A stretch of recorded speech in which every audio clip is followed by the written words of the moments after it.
Okay, so we continue with our learning of the Kitzur, and today is class number 5.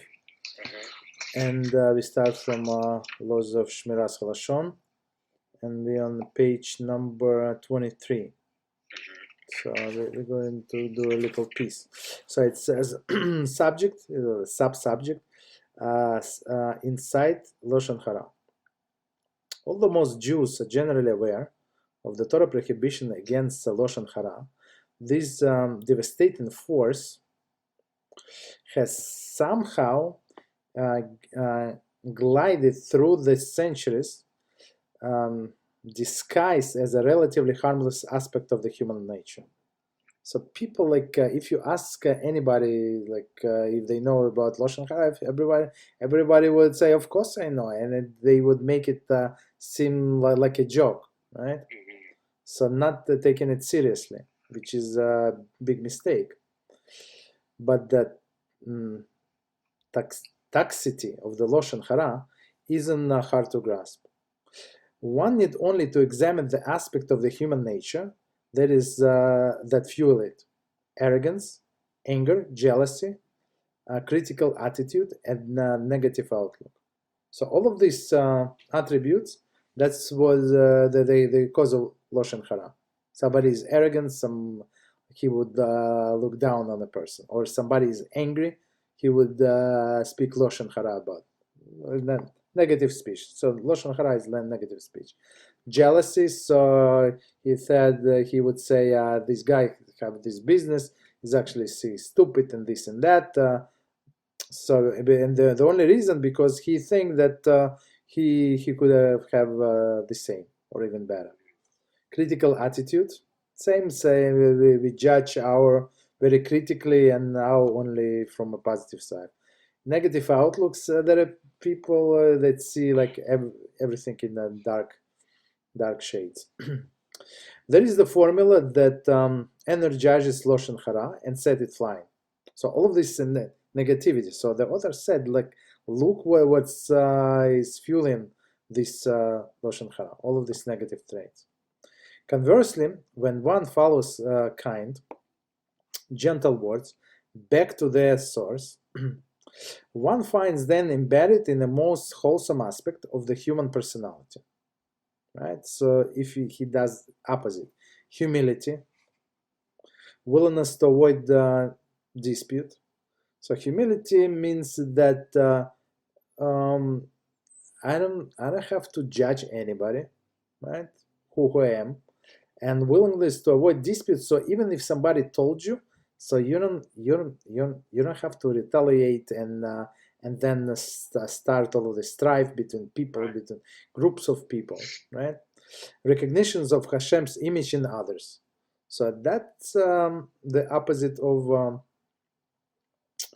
one second. This critical attitude, I would say, right?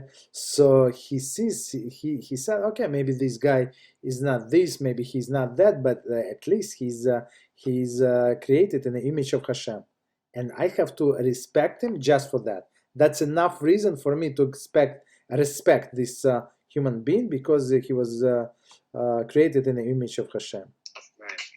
A focus on the good and Achavas Israel, love for one's fellow Jew.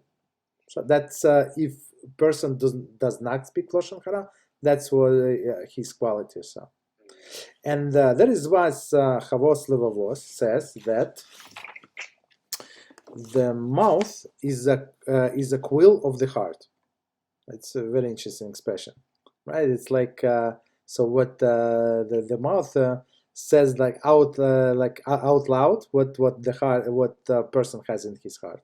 Right. The mouth expresses the context of the heart, right? Exactly. A mouth is that spews venom. Mm-hmm.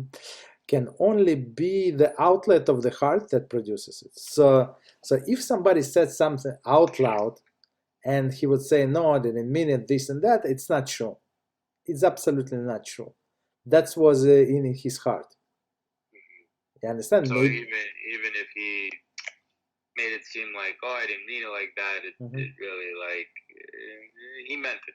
Exactly. I mean, maybe he didn't mean to say this part is true, right? He wanted to keep it hidden, but that's for sure. He was this thought it's not from 1 second ago. You understand? It was always in his heart.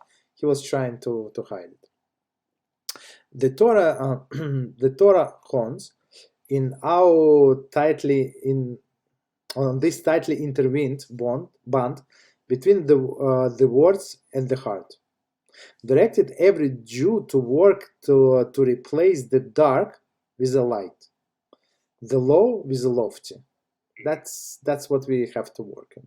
So it's, as it says in Tehillim, which man desires life, right? Chafetz Chaim. So that's the name of the book, Chafetz Chaim, which man desires life. Who loves the day of the good, guard your tongue from evil. So it's from Tehillim 34:13. So it actually comes from our Shabbos morning davening. Okay, so we can stop here, I guess. So we do these little pieces, and then when we get to the actual daily learning, like day, so we can the full day. Okay. All right. So we go to Kitzur Shulchan Aruch. And we're on page number 15, and I just remember one thing. So last time you told me that one word was it was portion of the Torah. I said portion of Tanakh. So just so you know, so I have the first edition of this book, and I was learning with somebody else. So that person pointed out, so there are a few like typos in my in my edition. It's my edition from I don't know 12 15 years ago. I don't know, like very old. So if okay. So if you hear any incorrect things, so you let me know, and I'm going to like fix in the book. So I don't want to buy the new set because of this. No. Okay. Most of it was pretty accurate. So. Okay. So all right. So continue on page 15, and the same set of laws of morning nitalas yadayim. So when we wash the hands as soon as we wake up. Okay. So CF number 4. One must wash his hands in such manner that the water falls into a utensil. There is basin. Okay, let's see number 16.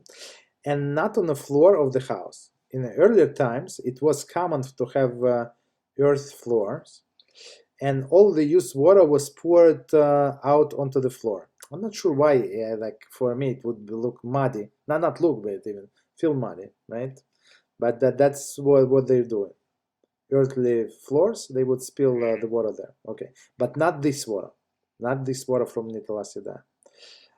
So what water? It would be like what kind of water they would spill out onto the floor? Like if they, for example, if they wash vegetables, if they wash meat. Like that. Yeah. So I mean, if they wash their face, right? So let me ask that: do we always use a vessel for washing besides the morning and like going into the shul? Like, let's say we're coming out of a bathroom, like at work. Yes. You always have to use a vessel? For the, it's not, we didn't get to it yet. It's not necessarily, but it's very preferable. I mean, if there is no way for you to store this vessel anywhere, right? That's a different. If it was my business, I could do it. But if I work for somebody, just be, I don't know, like where I could like just leave a vessel in my bag or something. That's exactly what I was doing in my office. Really? Yes. You kept the vessel on you? Yes, yeah. I mean, in my desk, I had a desk, so I leave it on my desk. That's it. Yeah, I don't know. I work at a pawn shop. We don't really have desks. Okay, so you don't. But you can wash a cup. Like a plastic cup. Yes, you can wash. Yeah, you can use a plastic cup. There is no problem. But yes, but now when you say into utensils, so we're talking about basin. Right. So it's a little different. Yeah. I know it is. I have a bit. Yeah, exactly. We learn here that it should not be done with the water in the morning nitalas yadayim, since it carries the harmful ruach ra. So ruach ra, it's a bad spirit, right? as we discussed last time. Rather, it should be poured into vessel and then taken out of the house and discarded. When washing into the sink, one can wash in the usual manner, since the water is drains away, so which is no problem. For example, if you wash in the bathroom, so in your home, you have this cup in your restroom, so you can wash there, and there is no problem. Okay. Continue with Kitzur. It is forbidden to benefit from the water used for washing. Commentary, for example, feed the animals or wash the floors. Okay. So basically, it's so harmful. This water is so harmful. You have to destroy it. Get rid of it at least. Flush down the toilet. Yeah. Or as they say, or even pouring into the sink, but not do not use for anything else. Especially in the olden days when all of the water they were getting from a well, and I don't know how far this the well was. It's a big deal to get water. Right. So they would try to preserve and reuse water as much as possible. Okay. For a Ruach Ra spirit of impurity, rest upon these waters. For this reason, when discussing discarding the water, one should pour it out in a place when people do not walk. So it's so harmful, so they have to even care about other people. That's scary stuff. So 18 commentary. So that the Ruach Ra does not harm the passersby. Okay, Mishnah Berurah. So that's how harmful it is, right? Okay. So and especially in olden days, maybe people even walking barefoot. That's also an issue. Right. Yeah. So now see if number 5. Prior to washing one's hands in the morning, one should refrain from touching any orifice of the body, meaning like openings of the body, right? One should not touch his mouth, his nostrils, his eyes. Okay, commentary. If possible, one should refrain from touching even the outside of the eyes when eyelids are closed. That's how harmful is it. You understand? So it's even the close, nor his ears, nor his rectum, nor should he touch food. Okay, and commentary. So until you wash your hands, you shouldn't touch anything. Yes. That's very important. As soon as you wake up, you say Modeni, and you wash your hands. What if at all with your hand? What if your eyes really itching? Like, can you use the back of your hand or the back of your hand? Yes, there is no problem. Yeah. So we're talking about, as we said last time, so the fingers. So the fingers itself. Right? Yes, okay. the fingers, meaning between the nail and right. The finger itself. Okay. So the back of your hand, as you just said, so there is no problem. Okay. So, and 20 says food that was touched should be rinsed off 3 times, and then it can be used. So of course, rinse off 3 times. We're talking about spiritual washing. It's not right. It was dirty, right? Continue. Nor the puncture wound from the bloodletting. So basically, it's also in some or somebody had a cut, right? Paper cut or other wounds. So do not touch with these hands, because the Ruach Ra that rests on the hands before washing them can cause harm to these things. Right. So commentators say there is the area of the body or the foot. So that's how harmful is it. So many people do not know it. They take it lightly. So because we need to learn. It's interesting because in modern medicine they say if you have a wound you should sterilize your hands anyway. And now they're saying in the morning kind of the same thing sterilize your hands. I mean, for spiritual reasons, but still wash your hands before you have touch your wound or whatever, yes. Especially food. So it's interesting. Yes. Okay. See if number 6. It is proper to do scrupulous when washing morning netalas yadayim with regard to the laws pertaining to the utensil that is used.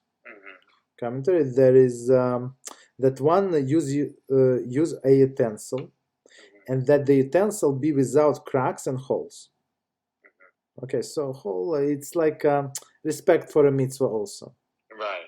Okay, with regard to laws pertaining to utensil, it is used. Continue. With regard to the amount and type of the water.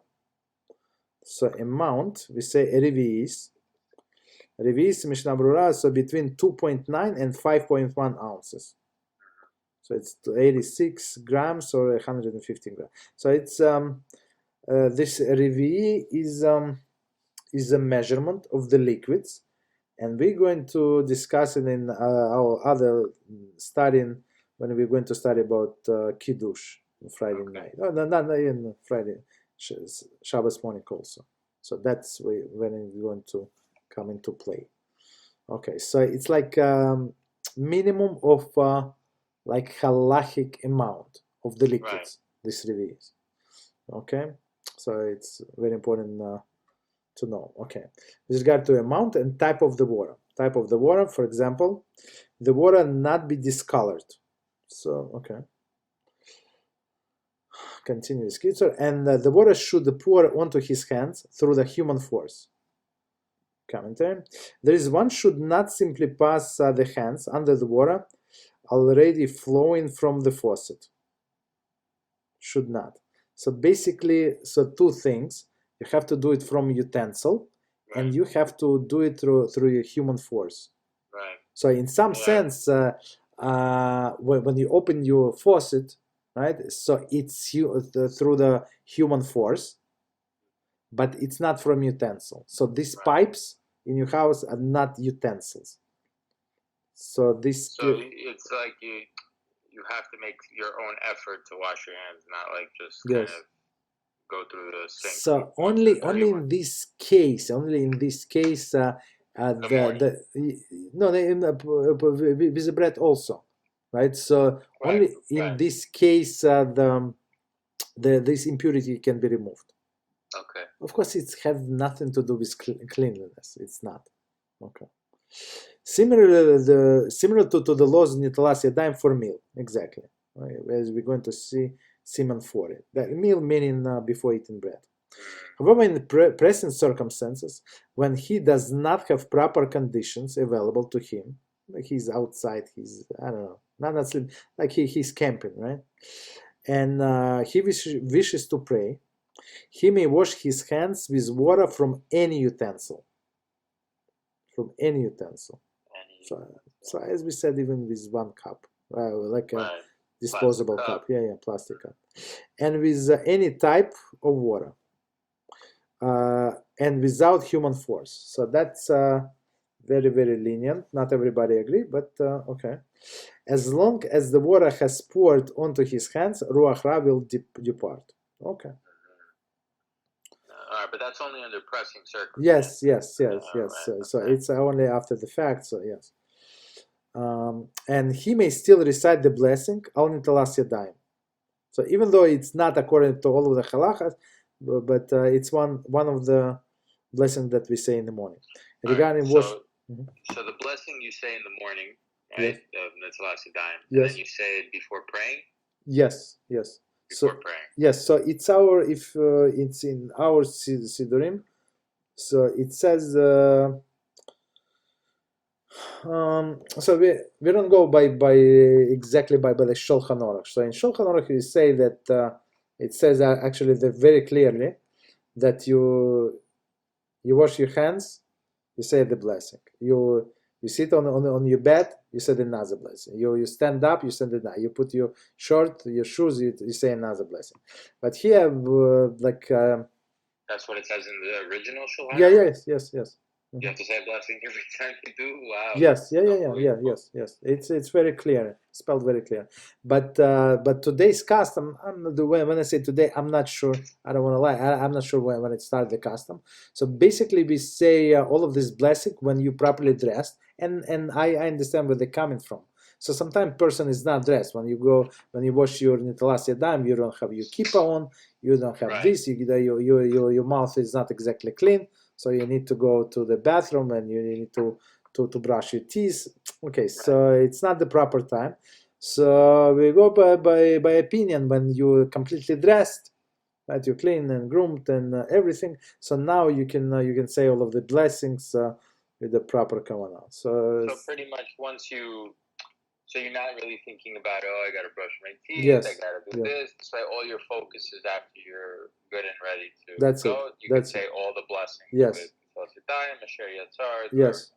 And all of the other morning blessings. So what I do is basically, so I get up in the morning, I wash my hands, I go to the bathroom, I, do what I have to do, wash my hands again, brush my teeth, jump in the shower, get dressed. Yes. Come out, and then I could say all my blessings. Yes, yes. After you dress, after you put your shoes on, you have to wash it again. Wash the hands. Yeah. Yes. Well, I put my shoes on after I. Okay. All right. Yeah. Yes. So But let's say, do I have to say Netilas Yadayim? So so let's say I say all my blessings, and then I do my prayer, and then I'm ready. Because sometimes in the morning I don't always go to a minyan. So yes, like when I'm at my grandma's. Yes. So if I do the morning blessings after I come out of the shower and I pray and everything, all the way through my Amidah. Yes. Then I put on my shoes and I'm ready to go to work. Do I wash my hands and say Netilas Yadayim blessing? No. Just wash your hands, right? No. One second. I apologize. So it's let's do a little step back. So it's actually proper to pray in your shoes. Oh, okay. So when with your shoes. Yes. So when you pray, you standing in front of the kings of the kings. Right. So if president of mayor of the city is going to come to visit you, you're not going to meet him in your slippers exactly. So that's exactly the situation here. That's why I said, so it's proper to be completely dressed as you are meeting the, because not even as, if you're in your own house. It doesn't make any difference. You're talking to the king of the kings in your own house. So he's coming to you. It's even more respect. No, you're not coming to him. No, I got you. So so it doesn't matter. So this respect to your talking to the king of the kings should be everywhere. It doesn't matter where you are. So Okay. All right. So that's why I said. So the last thing, for example, what I do. So I said all of the blessings and all of this carbonas. I said at home before I go to shul. So you follow Sephardi? No. No. It's one of the carbonas. It's actually it's not Sephardi, it's not Ashkenazi. It's a Jewish custom. No, I know, but I know more Sephardis stick to carbonas. No. It's actually, look, if you, I don't want to how to say it. So it's everything in the right time. If you have enough time. So it's very important to say carbonos. It's so important. So if you say about this, what is it? This Kitzur, which is frankincense, right? So it says if you say it every day, so your day will be blessed. If you say this carbonos, so basically today we don't have a Beis Hamikdash, right? And right, we don't have. So we cannot bring daily offering, but the law is still there. Just because we don't have a Beis Hamikdash, nobody ever canceled the law. We just anosim. We don't have a way to bring these carbonos. So our sages say, so what we can do, and it says in this carbonos part. So we instead of the cows, we ask Hashem to accept the prayer of our lips. So we say the order of carbonos, all of these ingredients and this and that. What is qualified, what is disqualified, and stuff like that. And by this, it's counted in Shemaim, in the heaven, as you brought carbonos. Even though you're not a Kohen, you're not a Levi, you're not this, you're not that, and you didn't spend $3,000-$5,000 for a cow, it is considered there as you brought carbonos. But so you do carbonos at home. Of course, yes. So whatever they do in shul, it's not exactly proper, to say the least, but they expect you to do it at home. I mean, you want to do it, you do it. But it's very, very important to say it, but very important, but not inexpensive your prayer. So, for example, I give you an example. So if you say, I have in the morning, you have a schedule that you have only 40 minutes. Okay, before you have to go to work. Let's say, right? Let's say. So if you put yourself this time limit, I have only 40 minutes. You physically cannot do karbonos. Physically. So you do only morning blessing, you do psuki de zimra, you do shma, you say shmona esra, whatever you have time to say, and that's it. So this karbonos with morning blessing karbonos take me 30 minutes. 30 minutes. Just to get through karbonos. Just in morning blessings. What time do you get up to do this? I get up usually at 4:30. And what time do you start doing your morning blessings? So around 5. Around 5. So I mean, when I say 4:30, that's what my alarm starts. Yeah. So but by 5, I'm ready to say start karbonos. So you wait to put on your tefillin when you get to the shul? Yes, yeah. That's for sure in the shul. Yes, that's important. Okay. So what time does Shachar start for you usually? So for example, tomorrow it's 6:25. But I need to time to get there, and I need time to start because they pray very fast. Of course, nobody can keep up with that, so I need to start earlier. Right. So I need the Zimmer takes a while too, like. Sukkot the Zimmer is not short. It's not short, exactly. So and it's very proper. So and our sages, we're going to learn together BeEzrat HaShem. So our sages say very clearly how to praise Psuki. Very clear, all of them agree that you have to pray Psuki de Zimmer as you count money. Right. And everybody very careful with counting money. Right, just making sure that the guy pay your whatever he was supposed to pay, right? So that's exactly this is. So when people fly in this Psuki de Zimra in 5 minutes, so it's not proper. So I don't even know how they can do it. No, it's not. It's. I was at shul this past Shabbat. I got invited for Shabbat home. Mm-hmm. I went to the shul, and I kid you not, they went through Amidah like in a minute. Yeah, it's possible. Just like, how are they even breathing? I don't understand how they could possibly. No, it's not. You see, as Rabbi Mizrahi, Rabbi Reuven said many times, it's like robots that keep Shabbos. That's it. Period. So they don't even pay attention. So it's very unfortunate, and that's why you need to listen to the lecture, Rabbi Mizrahi, Rabbi Reuven, daily, so you would not be as stale as these people. Unfortunately, I feel very bad for them. Me personally, I feel very bad, and how they suffer every second. For me, I'm every second in a shul. I'm under pressure to be a little on time with them. So me personally, I need 45 minutes head start to start Shmona Esrei together. So basically, just we're not going to get to it in the next few months, but just so you know, so the most important part is to start Shmona Esrei with a tzibur, with a congregation. That's it. Rabbi Yaron told me that. Okay, so all other things. So I mean, if I can get up 20 minutes, 30 minutes earlier, and I can do all of these carbonos, and I can come to shul 15 minutes earlier and start my psuki de zimra. So, okay, that's, you see, if you can do things by yourself, so there is no reason to complain. Right. There is no reason to get upset. You just do your thing, and you know whether you have to like. No, I don't get upset with anybody else. I get upset when I already feel like my prayers affected. Like, so exactly.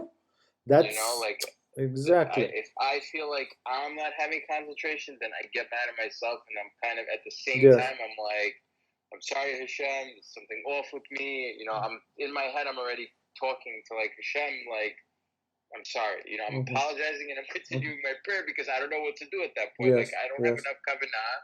Yeah. So I'm like, okay, let me just apologize while I'm reading this prayer. I don't know what else to do, it's not there, and I get so mad and upset with myself. Yes.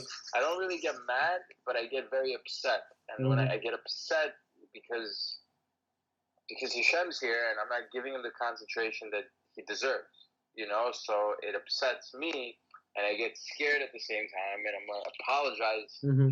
While I'm reading this prayer, in my head, I'm apologizing to him, so it takes away more concentration. And I don't know what, I just don't know how to treat it, so I don't know. So my advice would be, so you just remember one thing, just like center your prayers, so you can start Shmona Esrei together, or at least their opinions, even if you don't start together with them, right? So don't skip stuff.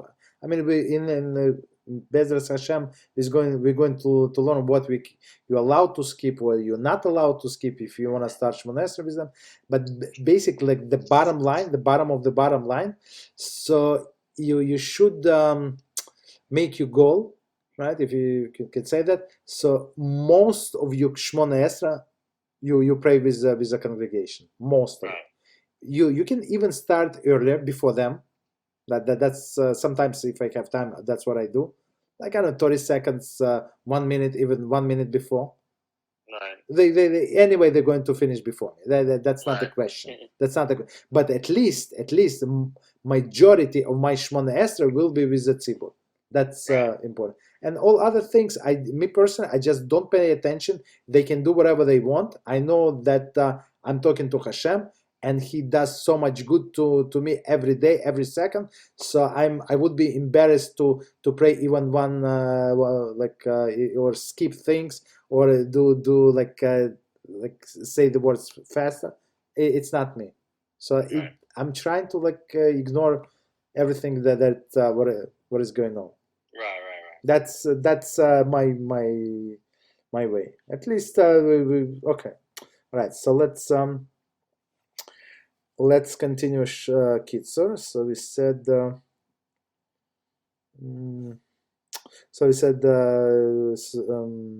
And with the type of the water and without human force. So we said it's if he does not have a vessel, this and that. Okay, that's the bottom line. And he may still recite the blessing Nitalas Yadayim, as we said, regarding washing the hands upon this washing. Okay, so that's what we said, and we, as we just discussed, so it's proper to do everything like just follow your siddur. Whatever siddur you have, it's appropriate just to follow. If there is a river nearby, so that's for example, if you're camping, right, it is better to dip his hands into the river 3 times, and even in the snow. So snow is also considered water halachically in this sense, and you can dip your water like 3 times in different places. Right. Okay, so it says 28. In this case, one should dip his hands into 3 different spots. So it's like you have when you pour from utensils. So it's like the 3 different streams of water. So here is also 3 different spots of the snow. This procedure satisfies the obligation to wash before the prayers. But there is a question whether it removes the ruach ra. So that's questionable, right? Thus, if the latter obtain water, if he later obtained water, he should wash in the manner of the morning nitalas yadayim. And it's always like that is on all of these questionable things, right? When we do later, when you can do it proper, so you do it proper without any blessings, just to remove any doubts. That's that's the approach in many things. Okay, continue. However, if he does not have any water available at all, he should wipe his hands with something, and he should recite Nitalas Yadayim regarding cleansing of the hands in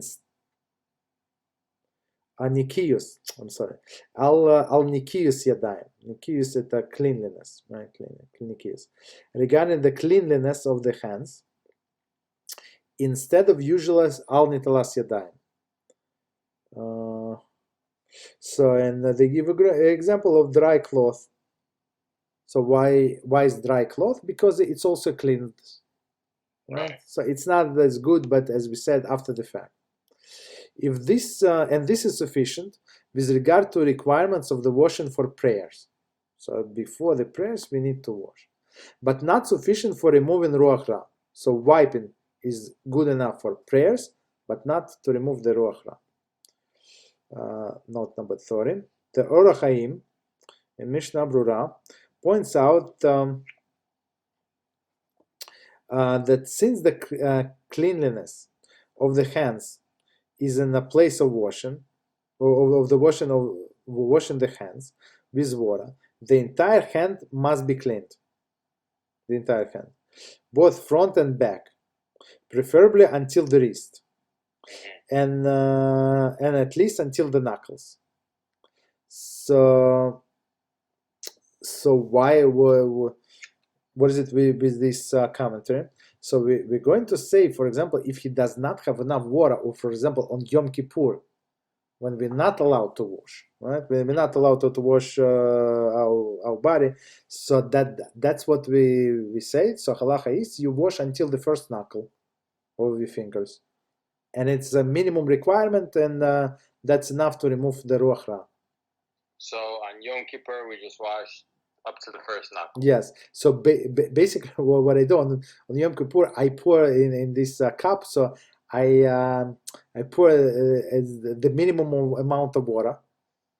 So in the morning, so you would not do it as usual, right? So when you lift up the cup, you feel that it's very light, and then you remember that it's Yom Kippur and only until the knuckle and the minimum amount of water.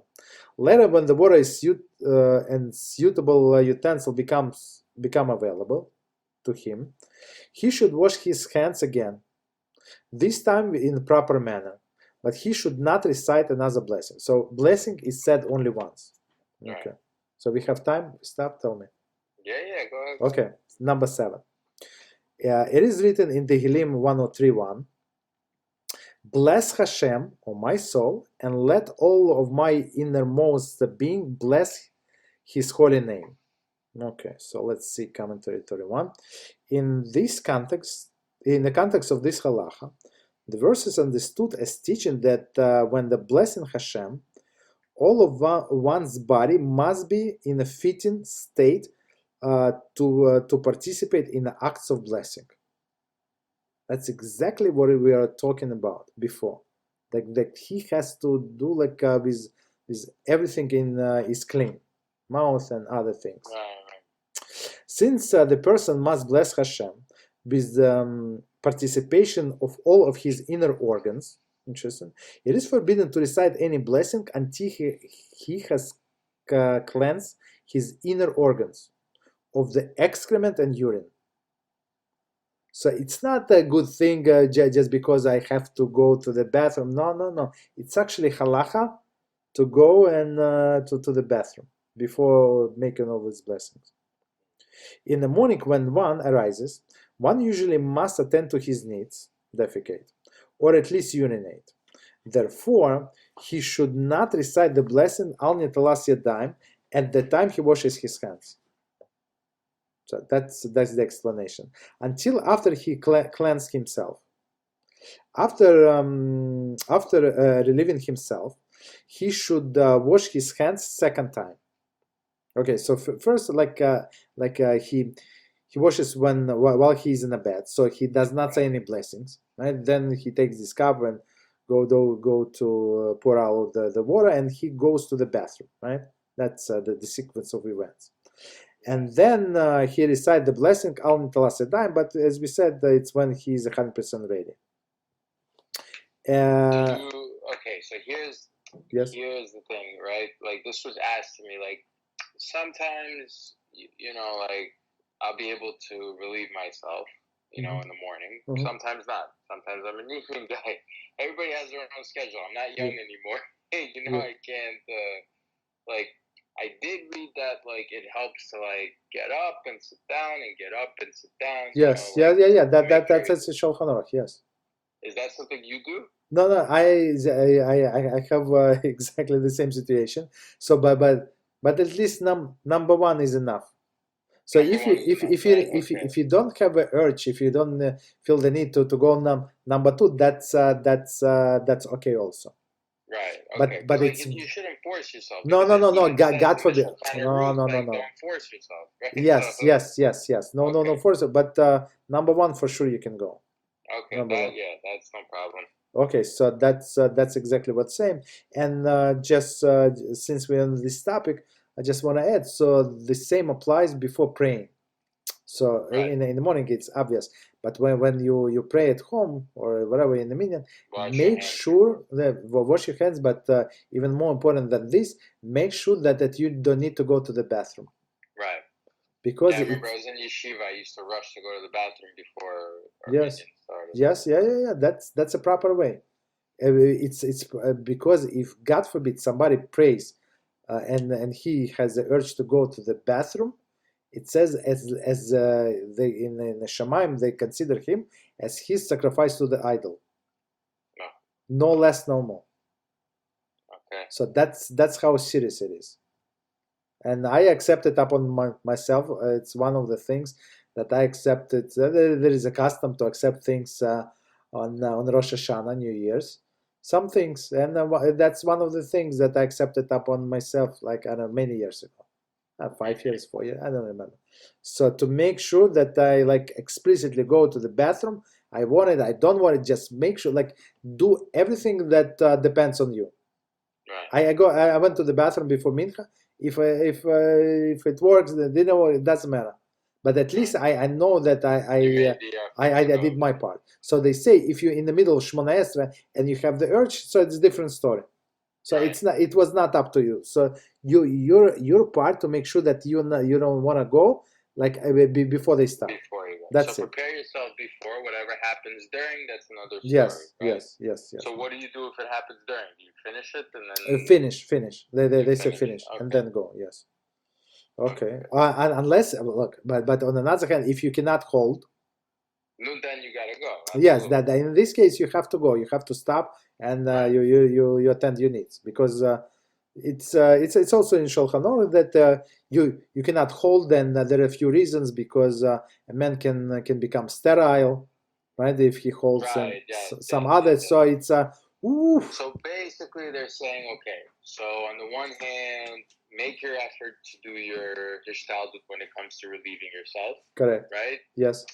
You do that, you're in the clear. Yes. Once you go and then you pray and something happens, you did what you had to do. It just happened that at that particular moment, your Yetzirah said, you know what, you're going to want to go now. Yes. Yeah. That's exactly. So, okay, interesting. All right. Okay. All right, good to know because I've had those situations. I'm like, oh, great. What do I do? Yeah. I mean, exactly. I mean, yes, that's very important. And those things are not details. Don't call them details because it's actually halacha. Right. You understand? Okay.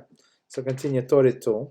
Some authorities advise that one should wait to recite the blessing until he is ready to begin his prayers, and then recite it along with the entire sequence of the morning blessing. Mishnah Brura is exactly what we were discussing today. Right. So you dress, you're in your whatever, in your shoes, and okay, then you can say all the blessing. Okay. So 1 second, let me go a little up. So it says, and then recite blessing Kalan Telasedaim, the blessing Asher Yotzer, as a sequence that's it says in our Siddur, who has fashioned man, the blessing of the study of the Torah. So that's it follows right after Asher Yotzer. So Asher Yotzer, that's what we say after the bathroom. 33 commentary. See below Simon 7. That laws pertaining to recitation of the blessing and study of the Torah. Okay, so we're going to get it. So basically, before we got to it, so you're not allowed to study Torah. Study means to say out loud, right? Not only thinking is not considered to be study in this context, but to say out loud any verses from the Torah. So that's until you until you say blessings on the Torah. Right. Okay. So that's in our siddur. Just follow the siddur, and for example, and it says in Shulchan Aruch, it says the big Shulchan. This is Kitzur. The big Shulchan Aruch says, so what you're not allowed to study, you're not allowed to study written Torah, right, and oral Torah, and midrashim. Also, I think it's midrashim. Okay, meaning all of these karbonos even you cannot study. You cannot study. Okay, all right. So that's okay. Continue. 8. We have learned above in CF1 that the requirement to wash one's hands upon awakening was enacted in inauguration of the day service of Hashem, right? As a Kohen washes his hands prior to the service in the temple. This is the reason offered by Rashba. Response 1, okay. Rosh in another place, however, offer a different reason for the requirement. When a person sleeps, his hands move about and inevitably touch the parts of the body that is unclean. Okay, so unclean, and we say not only unclean, but the parts of the body that are usually covered. Mm-hmm. So, for example,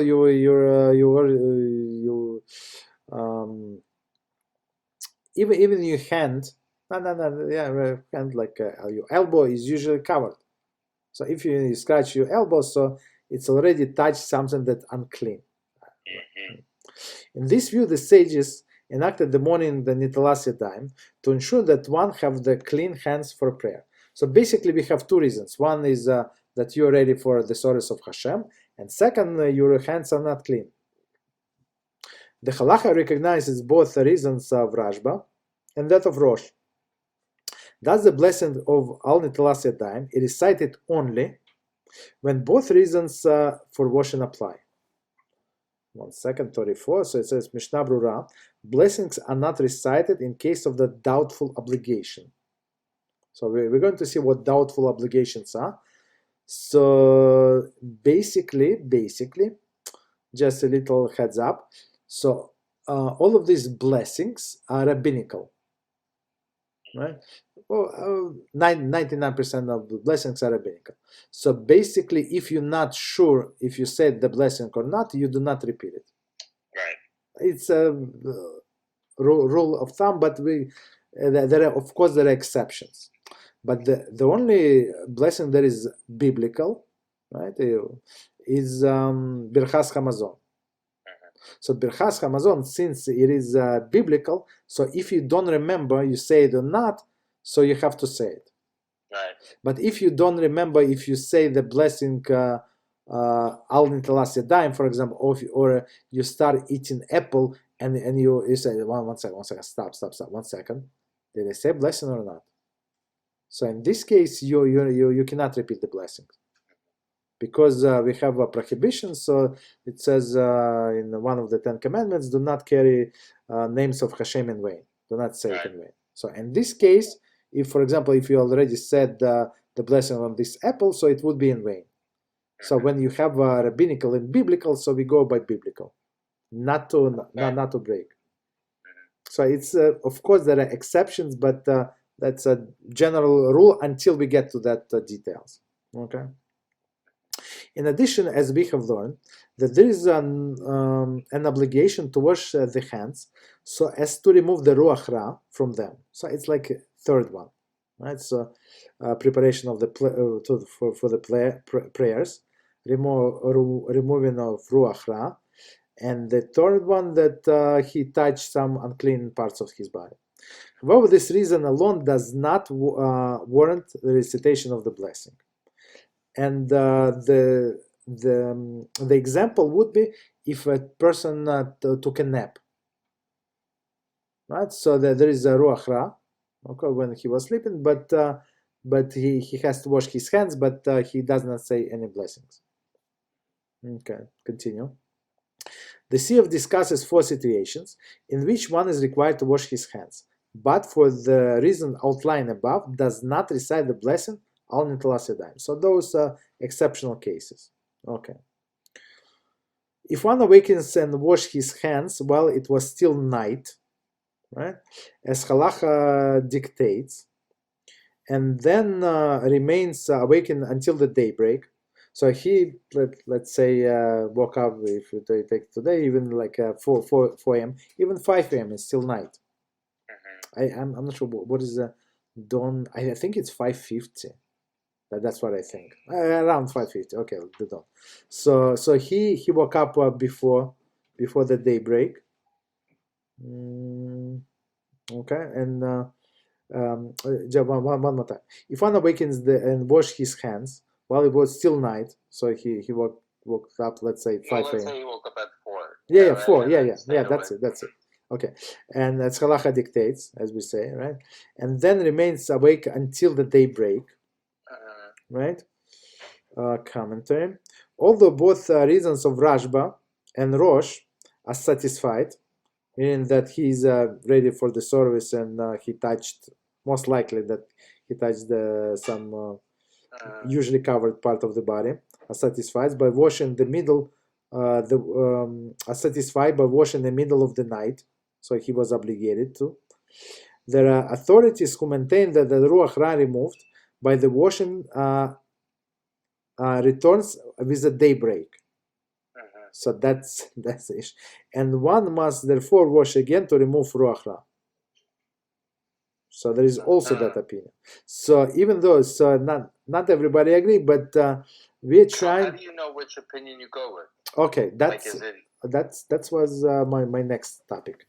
Okay, so many times or sometimes, so you hear a lecture, not from Rabbi Reuven or Rabbi Mizrahi, not of them, but other people, other rabbis, and or even in shul or somebody, person tries to impress you, and this opinion and that opinion, and at the end of the day, so he gave you 7 different opinions, and all of them conflict with each other. And basically, at the end of the day, you ask yourself this question that you just asked me. So what opinion I should follow, right? So the practical thing, and that's what I do, I try to follow majority. I try to follow my majority, and if possible, do not contradict even minority opinion. So who's the majority, like there? Like, usually they say so. In this case, as we just said, so I'm talking about not 36. We say that Rashba and Rosh. So according to Rashba and Rosh, you can wash. You can say the blessing. Wash for sure. Everybody agree that you must wash, right? So the only disagreement, if you can if you can say the blessing, right? Why? Because according to this some opinion that Ruach Ra is going to return with the daybreak. So you basically have to ask yourself, do I say the blessing again if it's the Ruach Ra that I'm concerned about, right? So basically what you do, so the middle ground would be, I'm answering your question, the middle ground would be you wash again with after the daybreak, and you say the blessing. Okay, so you say the blessing twice. No, once. No, got it. You say only once. So when you woke up in the middle of the night, you wash your hands, but you do not say a blessing. You don't say the blessing. Okay. That's it. So if you went to the bathroom, you say Asher Yotze, you say other blessing, but until the daybreak, since it is a questionable, and some people say no, Ruach Ra will return, so you have to wash again. So basically, you don't say, and then you wash again, and you say the blessing, and it's going to be according to all opinions. Okay. Yeah, you understand? So I'm trying when along with other people, I'm trying to be as clear as possible what we should do. But basically, you read the commentary and you see that Rashba and Rosh are both going with washing your hands again. Yes. So that's how you go with. Okay, I'm going to go with Rashba and Rosh. Mm-hmm. Yes. Okay. But what if they said, like, okay, Rashba and Rosh say do this, and I don't know, like, let's say there was a commentary with, I don't know, Rob Wasserman and Yes. Chofetz Chaim saying Yes. go the other way. Yes. You know, because sometimes I see like, oh, Rashi and this go with this, and Yes. then like so at that point it doesn't matter who you go with, just pick one, right? Not really. So basically, most of the time, me personally, I go by the most stringent opinion. The most recent opinion? No, stringent. Oh, the more strict one. Okay. Yeah, the strict one. But all when you learn the details, why they said whatever they said, so many times there is no contradiction whatsoever. So other people were talking about special circumstances. Right. So, but I'm not trying to say that there's contradiction, because at the end of the day, if these are adult, if Moshe Feinstein says something and Rabbi Ovadia Yosef says something, it's okay, because if I follow one of them, I'm okay. Exactly. Because I know Hashem makes both of them right. Yes. So for me, I understand that. Yeah. I just want to know, because I like some of the things Rabbi Ovadia, I like the Sephardi culture. Yes. I don't know, I feel like I could find, but then there's things I relate more to, because family ancestry, it's more Ashkenazi, and I don't know, Rav Moshe Feinstein is also good. I've seen one halakha where Rav Moshe Feinstein says you can't brush your teeth, and then Rabbi Ovadia Yosef says it's okay to brush your teeth. When on Shabbos? Okay. On Shabbos. No. 1 second. I think it's taken out of context. So it says when it says you're not allowed to brush your teeth, meaning with a toothpaste. With a toothpaste. Right. So no.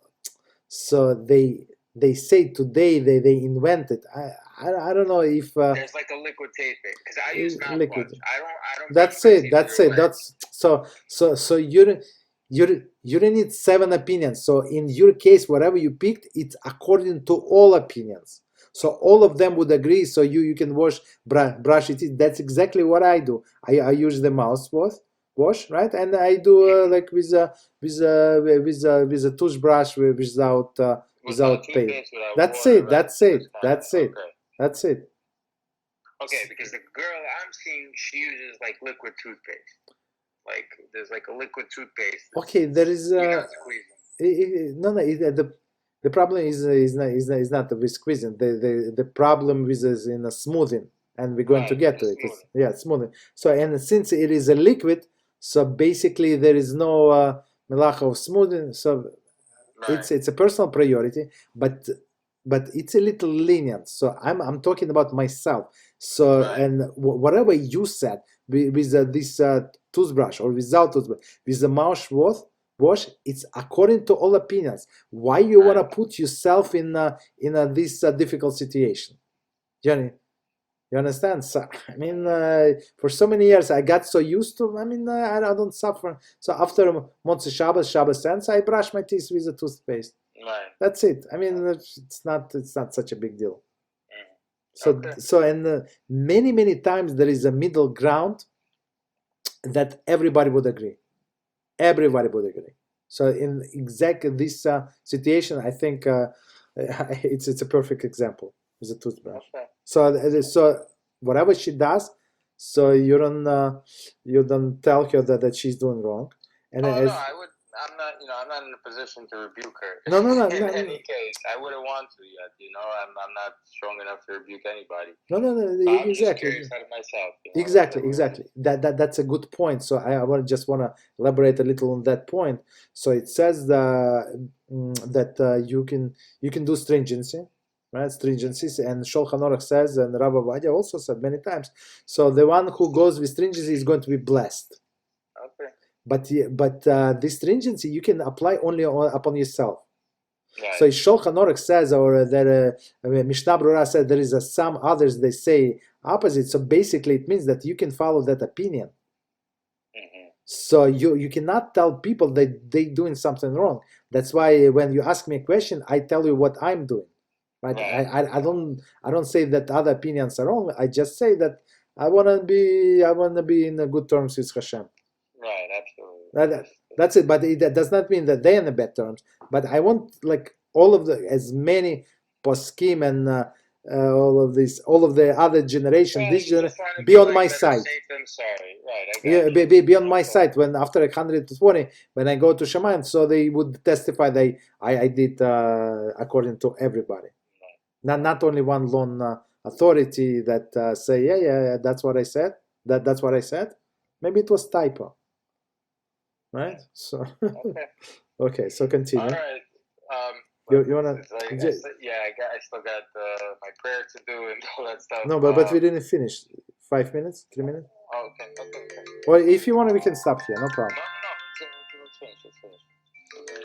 Okay, so we so just this few.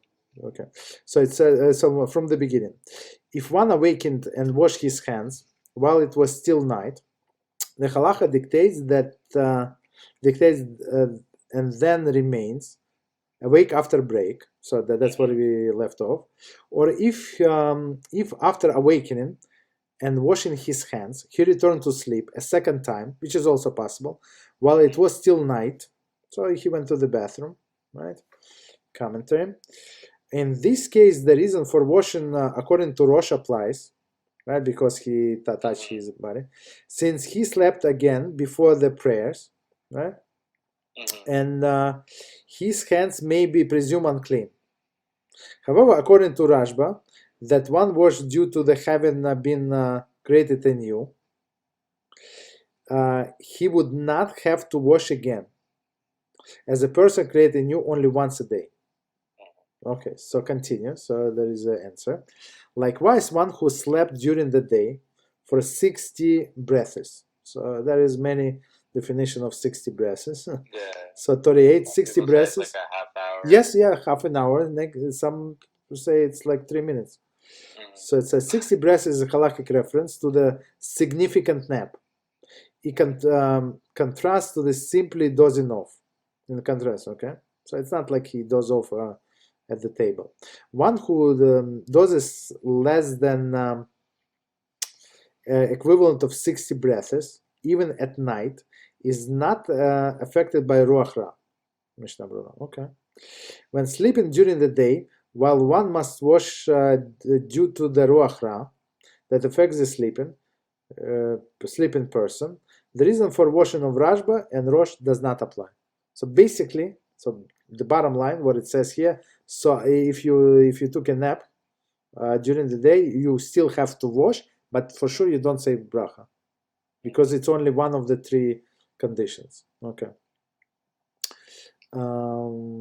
So 60 breaths, so continue with Shulchan Aruch, which is approximately half an hour. So we're going to see, okay.